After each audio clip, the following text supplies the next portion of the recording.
Isang nakabibiglang balita ang kumalat, si Billy Crawford, isa sa mga hinahangaang host ng industriya, ay namaalam na matapos malantad ang balita ng kanyang paggamit ng bawal na gamot.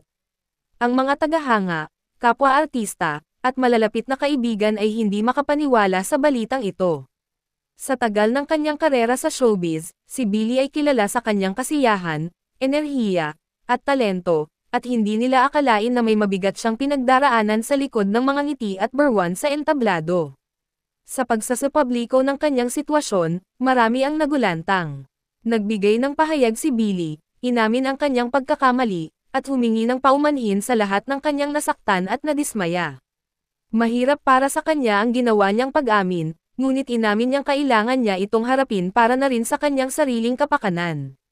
Lumuha siya sa harap ng mga kamera, at doon, ramdam ng mga manonood ang bigat ng kanyang pinagdaraanan. Sa It's Showtime, nanatiling tahimik ang mga kasamahan ni Billy. Nakita sa kanilang mga mata ang lungkot at pagkabigla. Si Vice Ganda, na matalik na kaibigan ni Billy, ay hindi napigil ang lumuha sa kanyang pag-alis. Alam niyang ang kanilang mga masasayang alaala sa show ay hindi na maibabalik. Sa bawat tawa at kwento, ramdam ang pagkawala ni Billy sa kanilang pamilya. Bumuhos ang suporta mula sa mga kasamahan sa industriya. Si Vong Navarro, ang matagal nang kasama ni Billy, ay nagpahayag ng kanyang pag-aalala at pagsuporta sa kaibigan.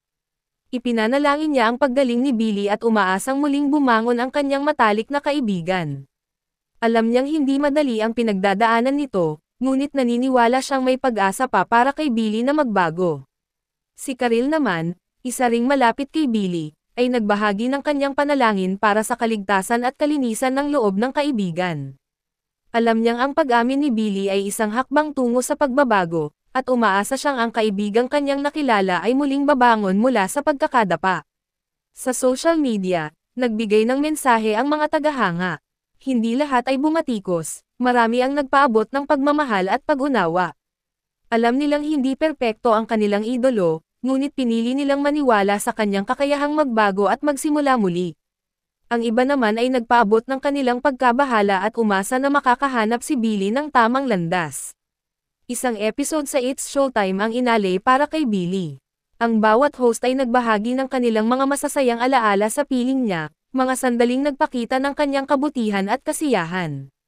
Hindi napigilan ni Amy Perez ang kanyang pagluha, at sinabing si Billy ay mananatiling bahagi ng kanilang pamilya anuman ang mangyari. Ang kanyang pamamaalam ay isa sa pinakamabigat na pangyayari sa kanilang show.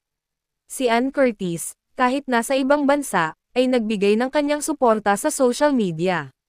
Naniniwala siyang may mabuting puso si Billy at umaasa siyang magbabalik ang dating masayahing kaibigan. Ipinagdasal niya ang kaligtasan nito at ang kanyang pagbangon mula sa pagkakamali. Sa bawat sulok ng studio, naramdaman ang kawalan ni Billy. Ang mga tawanan, kulitan, at sayawan ay tila nawalan ng kulay.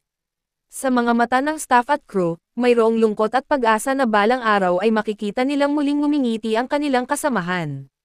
Lumipas ang mga araw, at patuloy ang mga panalangin para kay Billy. Ang kanyang kwento ay naging aral sa maraming tao na hindi madaling humusga sa isang tao batay lamang sa kanilang nakikita sa telebisyon. Marami ang nananalangin na ang kanyang pagkakamali ay maging daan tungo sa kanyang pagbabalik loob at pagbangon. Bagaman may mga bumatikos sa kanya, higit na marami ang nanalangin at sumuporta.